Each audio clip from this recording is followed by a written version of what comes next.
Hi, it's Rebecca Whitman, your host of the Balanced, Beautiful, and Abundant Show. I'm a top-rated life coach, an international best-selling author, and a multi-passionate entrepreneur.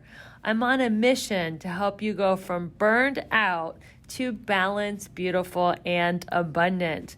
The experts on this show will help you achieve work-life balance so that you can experience abundance in 7 pillars of life: spirituality, health, emotions, romance, mindset, social, and financial life. When you have all 7 pillars of life in alignment, you are balanced, beautiful, and abundant. Let's go.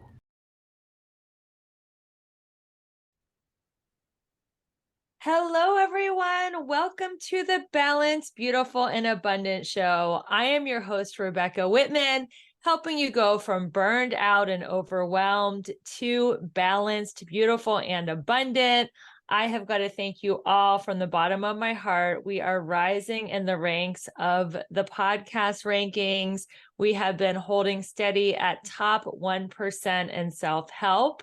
And it's because of my wonderful listeners like you who listen every week and rate, review, subscribe, share the podcast.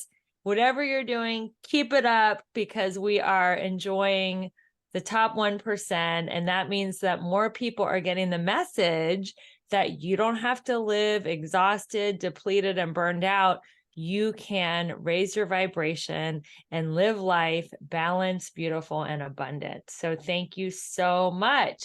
Today we have an amazing guest. Her name is Digeronimo, and she is going to talk about all things energy and frequency and how to accelerate your impact while staying balanced, beautiful, and abundant. Because I know she struggled with burnout a long time ago, and she found her way out and is empowering so many people to do the same. So welcome to the show, JJ. Well, thank you for having me. I'm really looking forward to this discussion. I am so excited to discuss all things energetic frequency with you and so much more. And I'm not going to tell your wonderful story to my listeners. I'm going to let you do that, but I am going to tell them a little bit about your background. So JJ is a 3-time award-winning author. She is a speaker and a former top executive in the tech industry. Her newest book, 74 Key Findings to Raise Your Energy, Sidestep Your Self-Doubts, and Align with Your Life's Work, is her 3rd best-selling book. She believes that every woman has a unique frequency that vibrates at the frequency of her highest potential. She is on a mission to help women raise their frequency to empower their future impact. So JJ, I was doing a little bit of research about you, and I know that you had your own episode with exhaustion and burnout, and kind of give us the journey of how you went from a top tech leader to doing the work that you're doing, empowering women. Thank you, Rebecca. Yeah, I didn't think I was going to be one of those people. I've been working since I've been 12. I love working. I really do love it. It's one of my fuel stations. Really enjoy it. But I think what happened in my mid 40s is I thought at some point in my career, I would start to get a little bit more time for celebration. I would have a little bit more space for satisfaction. And what I realized that the carrot just kept on moving. Yeah, it's like whenever you achieve a goal, the ego's like, all right, I'm happy for 5 minutes. Now what am I going to do? Now what am I going to do? And it's like, it's exactly like chasing the carrot, because when you are a slave to your ego, you're never going to find fulfillment and happiness because there's always something else to achieve, right? That we think's going to fix it. And I like to say that we're using outside things to fix a God-sized hole. And it's never going to work. So how did you make your shift? What was your bottom, and how did you get out of your bottom? Well, it's interesting because, as like many of us, we're not just going to get up one morning and be like, okay, I have to shift now. Usually Right. the universe brings us a package or multiple packages where it's like bam, bam, bam, bam, bam, bam, bam, bam. When you're like, oh, okay. Oh, this is all happening right now. Okay. And that comes through our relationships, that comes through our work, that comes through contracts, that comes through expectations. And I feel like kind of all that just happened at one time in a lot of ways. And so I didn't know what to do, to be quite honest with you. I ended up booking a therapist session because I was like, you know what, wine is not curing this. No self-help trip is going to cure this. Like, I have a serious, like, life issue I need to deal with. And luckily, I went to the right person because she guided me after a couple sessions to go to mindfulness training that I did not sign up for the first time because I thought it sounded absolutely ridiculous. I was a high producing individual, and that just sounded like too woo woo for me, to be quite honest. So, what were some of your symptoms of burnout? How did you know that, okay, like this is not working for me? Being a tech exec is just, it's not fulfilling me, and I need to make some major shifts.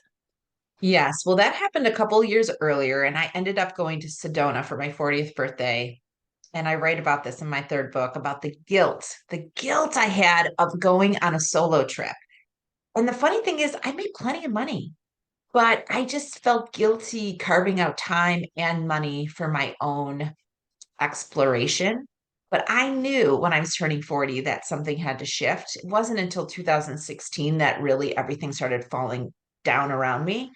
But in 2013, I ended up going to Sedona and I talked in great detail about the guilt I had about asking my husband to go on this trip. Even though he's super supportive, I felt the guilt. What happens inside actually happens outside, as Oh, Katie yeah. Byron would say. So, or Byron Katie. So, I had to kind of work through my own emotions. And then I had to get time off from work, which I had amples of time. But I just knew that my boss would give me a hard time about it. So I think that first step in 2013 of going to Sedona was really interesting because it was kind of where I was seeking to get clarity on the inner turmoil I was experiencing. Like, I was exactly where I had hoped to be, yet where I was wasn't really filling me up the way I thought it should. What did you do in Sedona? Is that where you did the mindfulness retreat? Did you see a healer? Did you just hike? Like, what happened in Sedona that was such a turning point? Well, Sedona was one of the first steps. So I was used to write presentations and work on things after everybody went to sleep in my house. And I found myself looking for things to, like, soul life decisions, soul decisions, turmoil. Like, I was looking up all these crazy words and I kept landing on this retreat in Sedona called Soul Survival or Soul Awakening or something. But it was expensive. And I was like, oh my gosh, I can't imagine I spending this much money over 3 days. But I kept showing back up there and I eventually signed up for it. And then they customized a program based on what I was feeling and what I wanted out of the trip. And so they give you an agenda and then you drive around to all the practitioners' homes that are vetted and are sort of this network of this woman who also experienced some of the things that we're talking about and ended up moving to Sedona and creating this. So that was the beginning. And then in 2014, I ended up leaving my job to write my second book and do more work, do more keynoting around the world. Wait, let me But it back wasn't up. This sounds like the coolest retreat. So you get a hotel room in Sedona, and yes, instead of all the practitioners coming to speak to a group of women, they yes, basically set up one-on-one appointments with you and all these healers, and you drive all around Sedona and get different sessions. yes. And I can connect you to Deborah. I'll send you to her. That sounds Uh, so cool. yeah. So we've become friends, Deborah, who started it. She was a lawyer and she had a very similar experience where, like, everything just fell all around her and she found herself in Sedona running essentially this experience-based visits based on what Mhm. you were trying to kind of strive towards. And it was Wow. amazing. One of my sessions was with an angel worker, which I didn't even really know what that was. I was like, okay. And when I was slotted for 3 hours with her, and she's in Cottonwood, which is outside of Sedona. she couldn't handle all the energy in Sedona. So I drove there and I was thinking, no one knows where I am. They don't know what I'm doing. Here I am driving in Cottonwood, Arizona in my rental car. And I show up there and I did not leave for 4.5 hours. Incredible. And how long were you in Arizona having these experiences? How long was the retreat? So the retreat was slotted for 5 days, and I convinced him I had to do it in 3 days. You were I very swear. busy. Swear. And I was doing emails all the way up there, all the way back. I mean, it's just so funny. I was such a high producer that I was like, if I get all this done, I can have these like 36 hours to myself. High producing is an addiction. It Mm, really checking things off the list, sending email, it's an energy high. You mhm. probably like it must be a dopamine fix or something because I am also Yeah. a high achiever and I'm like I'm having date night with my husband and we have a rule no looking at your phone during the date. So the whole way to the date I'm on my phone like checking my email, doing social media posts. It's crazy. It is totally an addiction. Yes. And that's how I was going there. So then in 14, I ended up leaving my job, which for any listener that's gone from corporate into your own business, I mean, that is mind, challenged because everything that you defined yourself by disappears. And I found myself running my own business, but yet sharing what I used to do because I couldn't get my mind wrapped around who I was becoming because I didn't know how to define myself. And I thought that what I was doing, which was writing books and speaking, was so foo-foo compared to what I used to do that I just wouldn't even give myself the space to lean into that fully. So when did you accept your new identity of being an inspirational speaker and author? Like last year, I think. I mean, it's taken a long time. And then in 16 is when everything kind of started crumbling around me. And so that's when I ended up going to mindfulness training because the therapist is like, I'm not meeting with you anymore until you go. And I feel like I'm just one of those people that almost has to be pushed into things sometimes, especially things that I don't really know I need, but that I desperately need. Yeah, I think so. I know I talk about this quote all the time, but one of my favorite spiritual mentors, Michael Beckwith, says we only change if we're pushed by pain or pulled by a vision. And most people will not change until they are pushed by pain and hit a certain kind of bottom. And that's where I So was. Because I had had the vision since 13, right? But I didn't have the pain until 16. And that's what catapulted me into really visiting, not only really learning mindfulness, but then visiting energy practitioners to help me work through the stories and energies that were no longer serving me.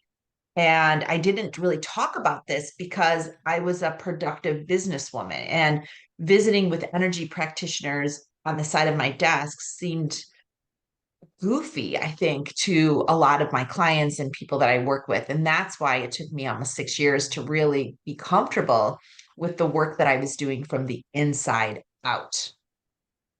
So you're a top producer in your industry, and you have this little nagging voice that says, JJ, this is not you. You're meant to inspire women and be on stages and write books and you just had this little nagging voice and you didn't have the courage to act on it until you went through all these healing experiences in Sedona. Am I getting it right? Yeah, well, that and 50 others. So I visited energy practitioners online, in person. I was sort of learning.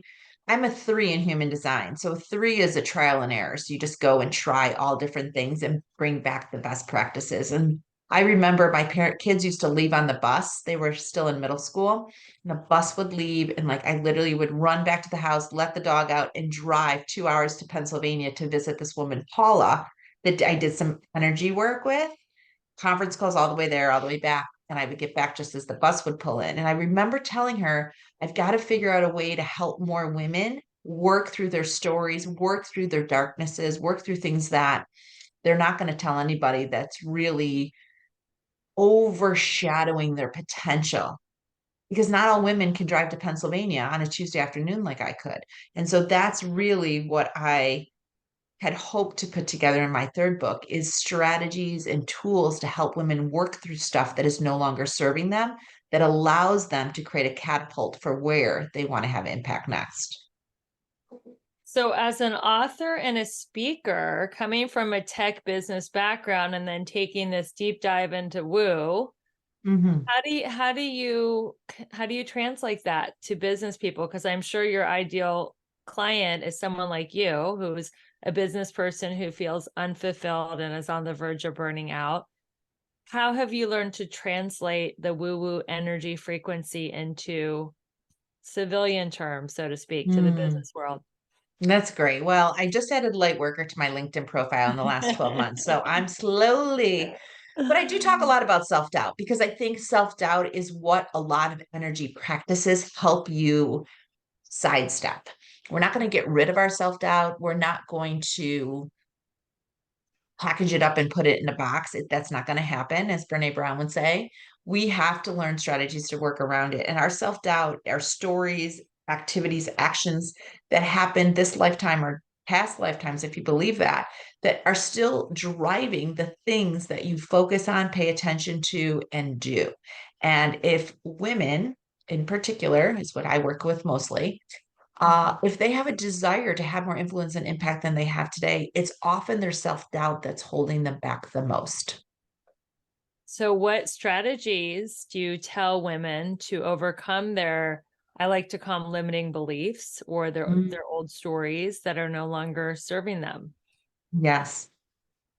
Well, I have 52 chapters, so I have a lot of things they can work through, and all of us have different ones.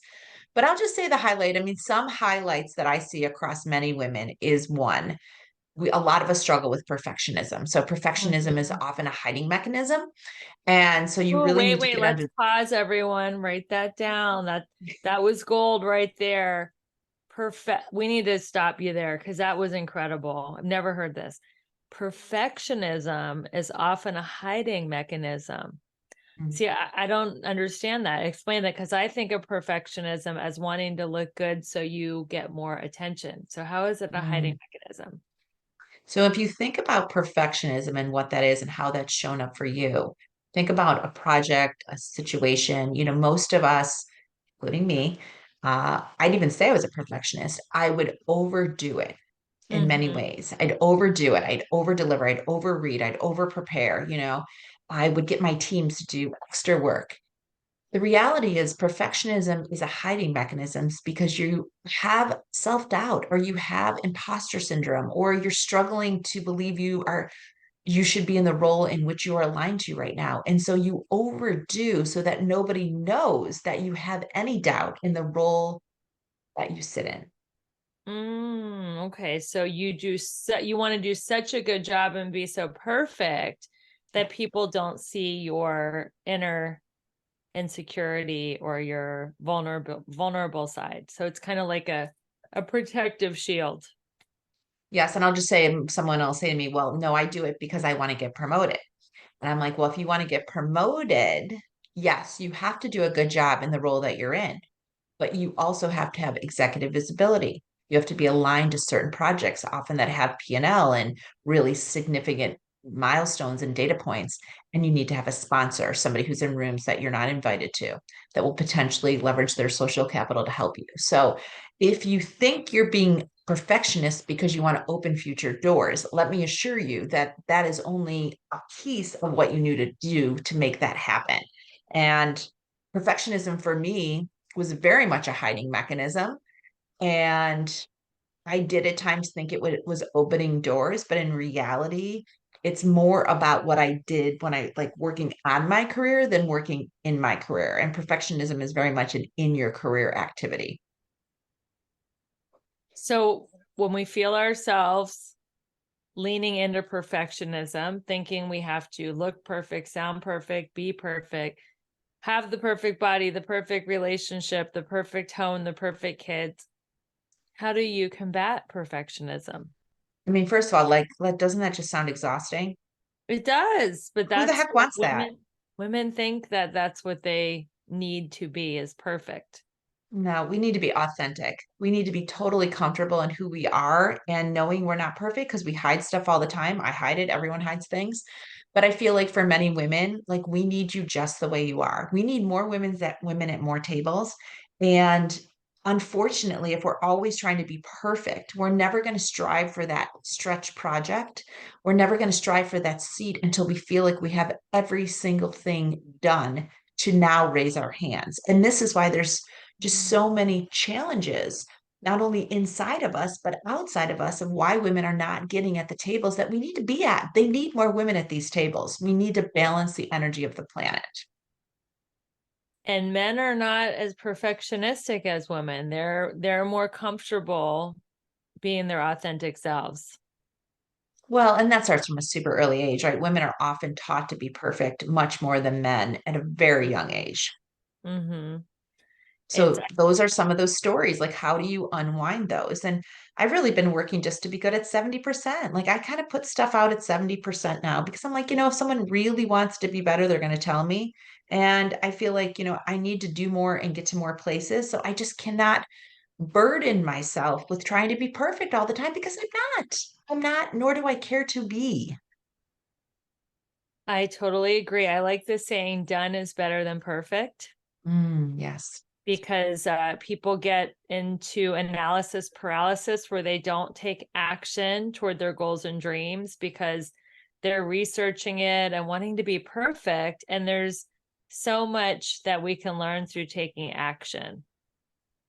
Yes, yes. And I follow Jen Sincero's book, You're a Badass, in the sense that she says, let me see what I can do. Let me see. Like, if you're just going to see, you don't have to be perfect because you're not really aligning to any specific outcome.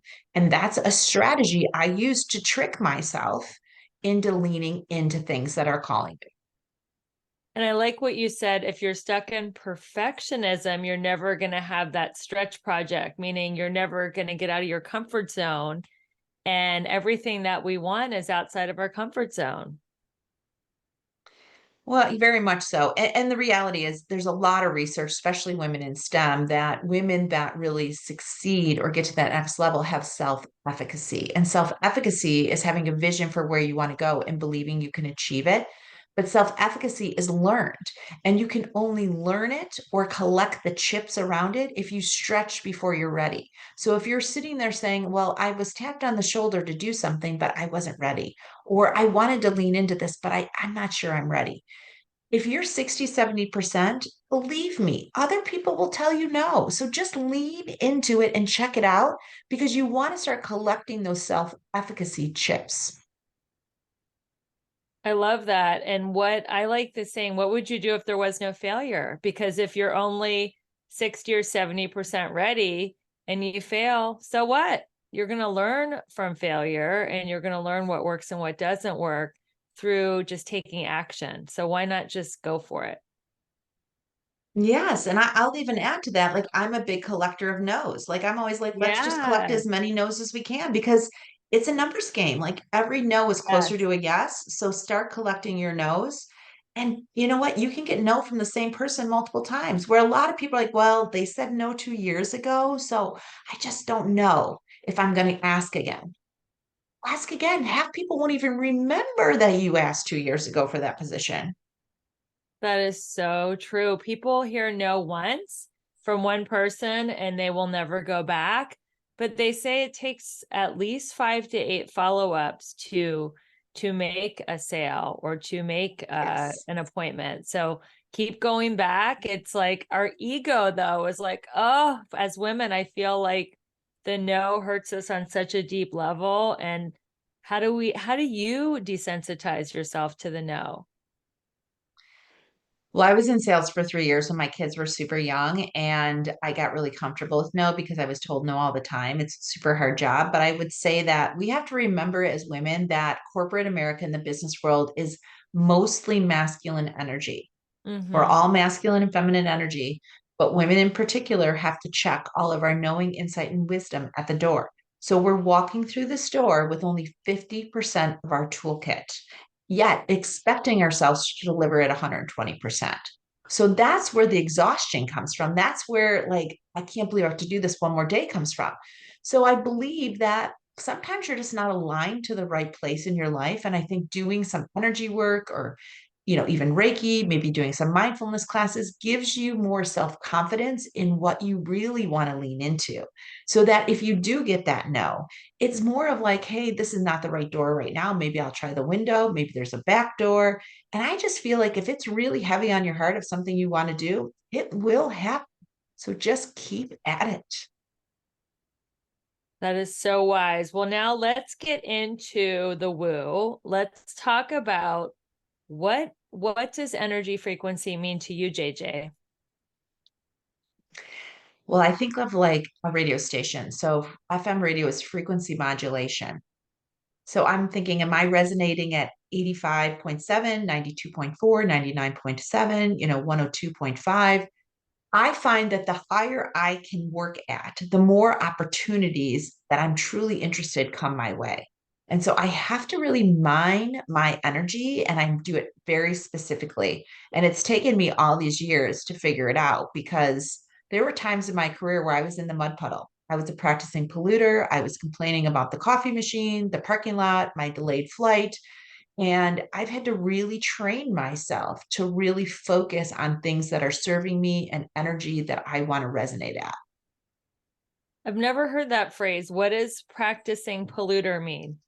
Oh, practicing polluter, I wrote about in my first book. It was some energy in my life, people in my life that showed up to parties or get-togethers, and they would come in the door, they would see you, and they would basically pollute on you, right? They're like, can you believe the valet is so backed up? I tried to get here, but then my car broke down. I had Right. this happen at work and this person didn't call me. I'm like, oh my goodness, can't handle that energy. But when I was younger and my kids were little, I was in the wrong job. I was probably a practicing polluter too. And so I feel like we've all been there at some point in our life and we know it because we've turned into someone we really don't know anymore. We don't know how to get out of it. And I think the easiest way you can get out of it is really pay attention to what you are focusing on. So do you allow practicing polluters in your life anymore? Well, luckily, when you raise your frequency, when you go up the dial of your radio station and maybe you're at 99.7, the practicing polluters don't hang out there. You usually attract like energy. So if you're kind of figuring out how do I get higher on my dial here, pay attention to what you're watching, what you're eating, what you're listening to, what you're saying to yourself, what you're saying about others, whether you say it out loud or not. Like, how are you moving through your life? And what energy station or radio station are you at? And if you have too many practicing polluters, you might need to get a mirror because often we attract what we're at.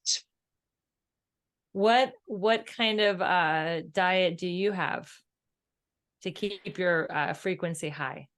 Oh, I would say I'm 80-20, right? 80% I eat really great, but I did eat a bag of M&Ms today. So I have a 20% where if my kids are eating pizza, I'm eating pizza. I'm not like crazy, but I just finished like a super great smoothie that has all these vitamins and energy. And I just feel like I feel better when I take care of myself.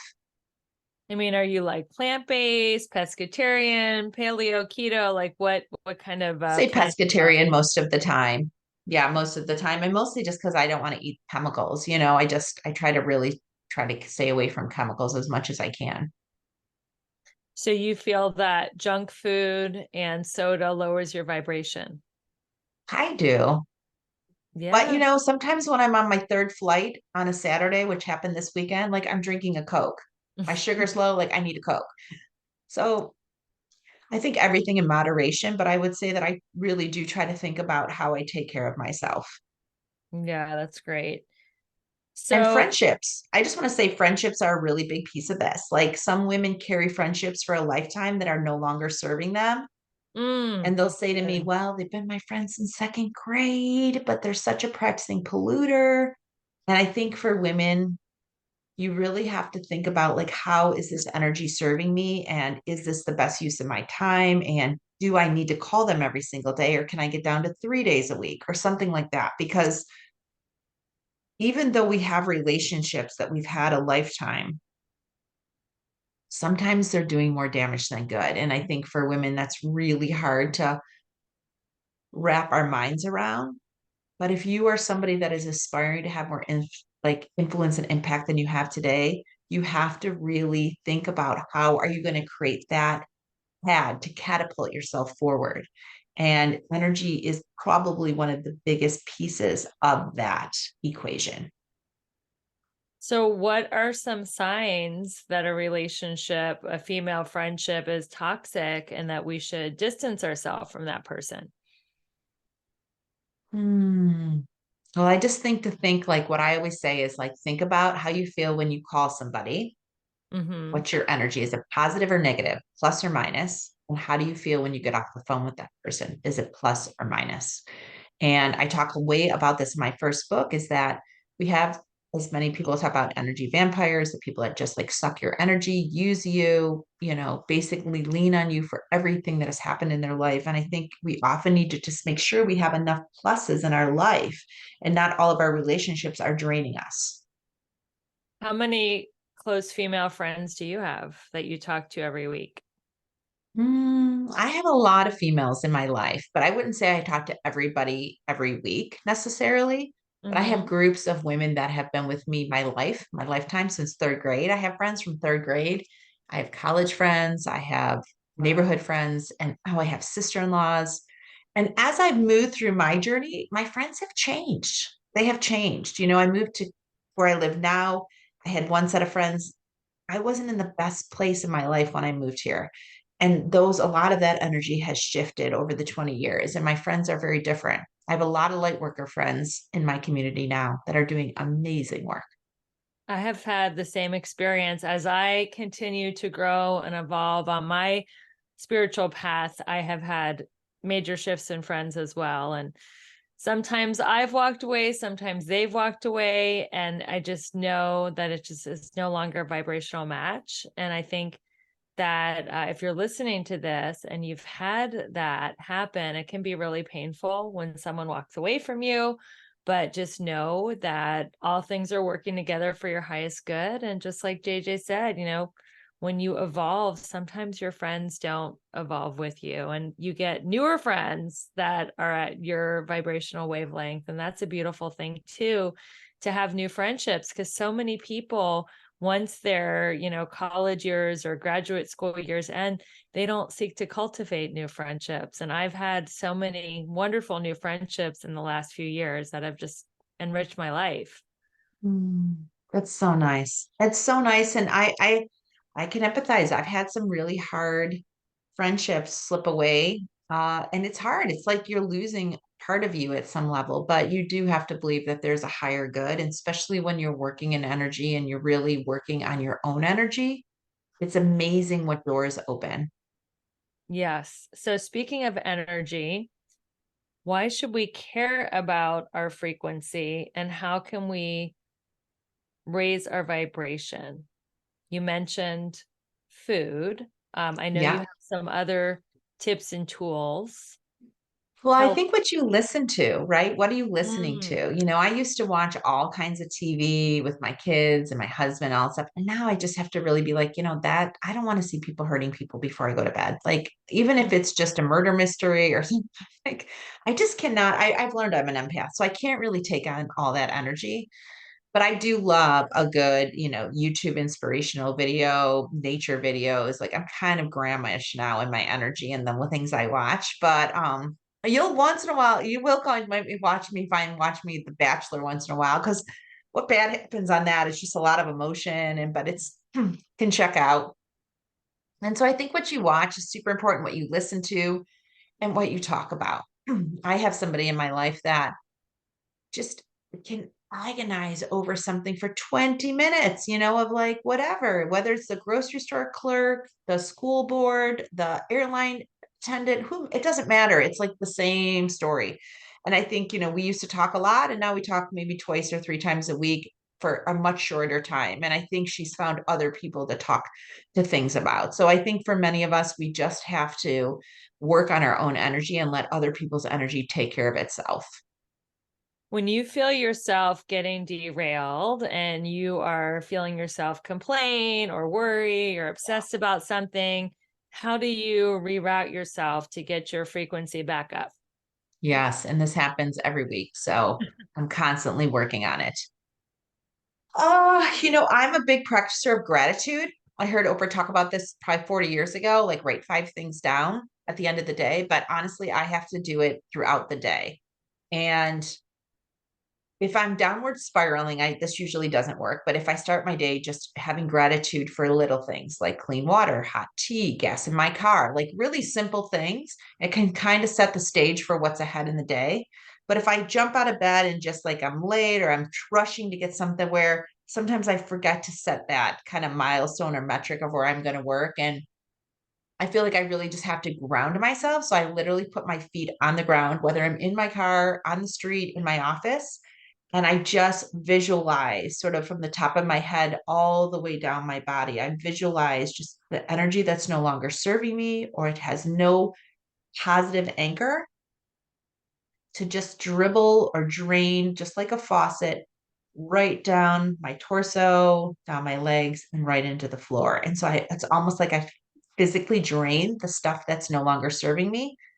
And then once I check my arms and shoulders and back, make sure all that energy is drained out, I essentially open the top of my head and I let the universal light, the higher purpose with higher energy and good for all, shine in and fill up all that space that has no light in it or has just been drained. And I literally just let that light shine right down my head and neck, back, shoulders, front and back of my body, down my legs, and into the floor. And then I think the higher God's a purpose for this energy. I close up my head, I open my eyes, and I just start working again. And it happens like that fast. And does the energy that you're releasing or the energy that you're bringing into your body have a color? White, usually. Well, when I was just doing it now, it was like green. The energy that was leaving my body was like a dirty green, and the light coming in was white, but not always. The white light is always there for me. The color leaving can vary, but I can do that in literally 15 seconds. That's a beautiful practice. So how do you actually practice gratitude? Do you write lists? Are you just like making mental notes? Are you practicing mindfulness and thank you for this car as you're holding the steering wheel? Like how do you practice your gratitude? Out loud. I just say it. I just say thank you, like as though I'm talking to the universe. Like I want them to know, like, I am present. I am grateful for what I have, what you have already given me, and I'm preparing for what is next. And that's kind of how I move through life. And even we didn't talk much about it, but I was guided to start outdoor retreats for business women because we're so cooped up in these inside and we're not connected to Mother Nature. And when I'm preparing for these retreats, I often go outside and I basically share to my front yard, hey, I'm working on this retreat. This is the day. This is the title. Here are the people I'm going to bring. And then I sit and wait. And I wait to just get a sign. And usually the wind picks up or the birds chirp louder. And if I get that kind of sign, I know I'm on the right path. And if nothing happens, I'm like, all right, I'll try again tomorrow. Something else must have a missing piece. So when you go outside and ask nature if it's the right time for the retreat, is that also how you write that kind of channel your curriculum? Like, what should I talk about to the women? Or is that more just like, should I be having a retreat for women right now? It's usually when I have pieces already together. I actually get a lot of information, and I think this happens to many people and women specifically, is I get a lot of information at 3 in the morning, at 6 in the morning. It's like I just like wake up with ideas and I have to just grab my phone and start dictating because oftentimes I lose it, hoping it will come back again at another time. But usually I have pieces and parts already together that I go outside as though I'm pitching it to the universe saying, okay, this is what I'm thinking. This is the day. These are the people. And it's crazy how the wind will pick up or things will happen that it will be such an obvious yes. And other times where it's like dead, still silent. And that's a no, the dead That is a still. no. So what does your husband and I think you have kids or a kid, they think about your transformation from being this, businesswoman to light worker, energy healer woman? Do they joke with you about it? Are they totally into it as well? Like, how has that changed your family dynamics? That is a super interesting question. So I would say that my kids came out more enlightened for sure. So Okay. it's more, I have just different stories, but I will say that probably the biggest shift has happened between my husband and I. And remember, this started happening, I started my first women's group in 2008, the first book in 2011, Sedona 2013. So this has been a 15-year process. And it's Mm-hmm. been little teeny steps off the side of my desk throughout this time. And luckily, my husband has leaned into his own way of self discovery. So he listens to totally different books. He goes on different, trips or hikes. He is engaged in things that inspire him at work, or he's leading some stuff with students.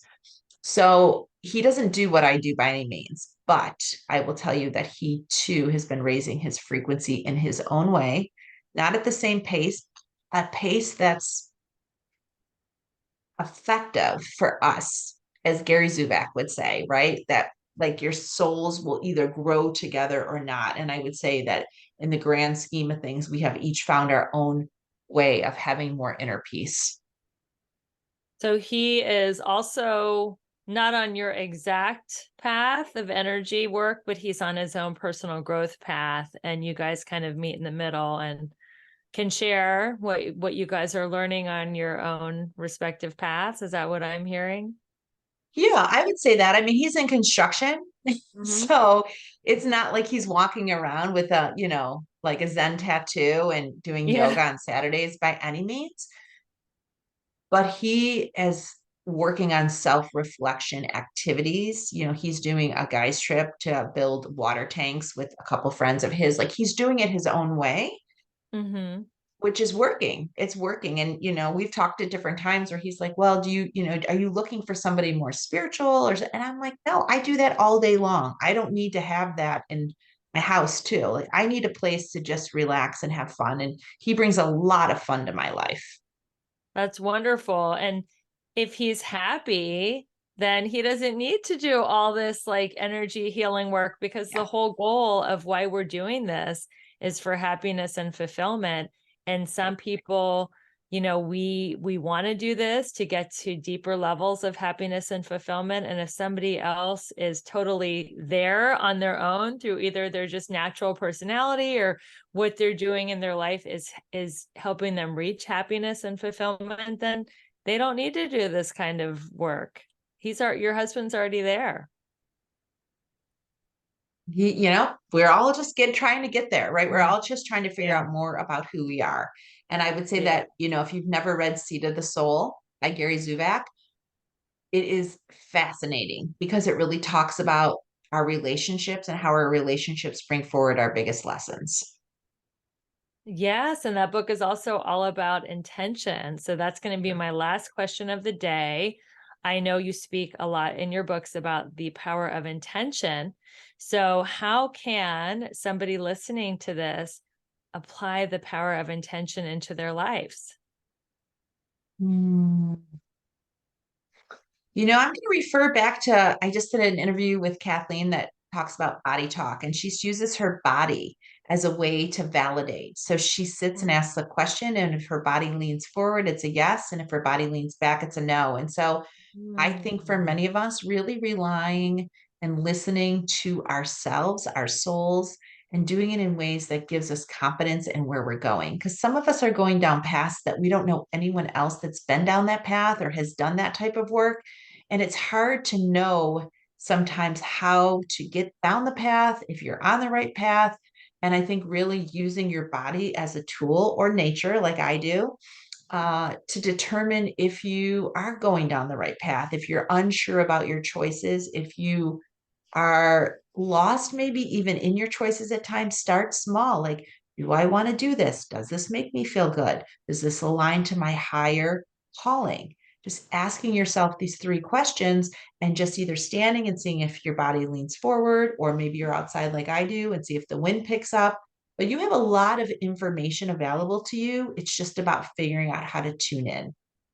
Can you repeat those three questions? Those were so good to ask yourself when facing a decision. Hmm.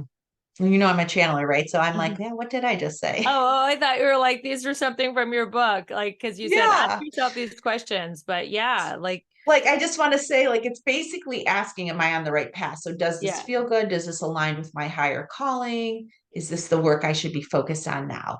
Something along those lines beautiful. that you're just getting a level of clarity. And I think when you put your hand on your chest, it really grounds you to be in your body when you're asking. And if you can stand perfectly still, you can learn how to really read the way your body's leaning. And, over time, you will feel yourself leaning forward or backward.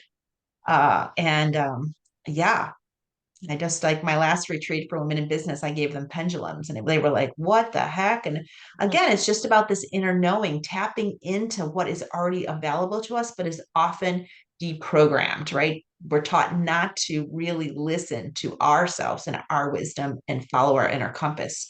Usually, the life and the world wants to teach us what they want us to do. And like everything you need is like right here.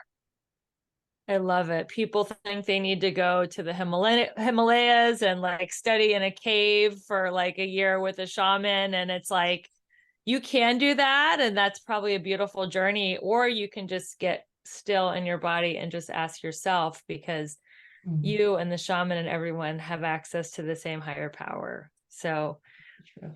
I love that. So That is the truth. people I know are listening to this and loving JJ. We want to know, how can we find you online and how can we stay in touch with you, JJ? No, thank you. Thank you, Rebecca, for this opportunity to share. And I'm just so excited to have this opportunity to talk about this with working women because 10 years ago, that probably wouldn't have been the case. You can find me on most platforms under JJ Digeronimo. I obviously spend a lot of time on LinkedIn and then Instagram. And then, of course, you can find me. Just Google me, you'll find me. But if you look for the book Seeking, make sure you put the number 74 after it, or Seeking 74 in JJ, because you do not want to end up on a dating site. You do not. Okay, unless you're taking my course, 7 Steps to Manifest Your Soulmate in Midlife, and then I'll show you how to navigate a dating site. I'm just kidding. That's So, so everyone, sweet. thank you so much for listening to another powerful, enlightening episode to the Balance, Beautiful, and Abundant Show. My name is Rebecca Whitman, your host, helping you go from burned out to balanced, beautiful, and abundant. And if you could take 30 seconds out of your busy day and give us a 5-star review, subscribe, share this with a friend, I would be just so grateful from the bottom of my heart. We are starting a movement of people who are not going through life like zombies, exhausted. We are having fun. We are achieving results while being balanced, beautiful, and abundant. So keep spreading this message. I appreciate you so much. Stay tuned next week when we'll have another incredible guest. And until we meet again, keep your vibe high and magnetize. Hey guys, if you're struggling with online dating and just sick and tired of swiping right, if you're just not meeting the right people, or maybe you're lonely and dreading going through another holiday season single, then I have great news. I am opening my Manifest Your Soulmate 8-week class for enrollment so you can find your life partner before the holidays. Just go to the Linktree link in the show notes to schedule your Manifest Love call to learn more, and I can't wait to learn more about how I can help you find your true love for once and for all. If I can do it, I know I can help you.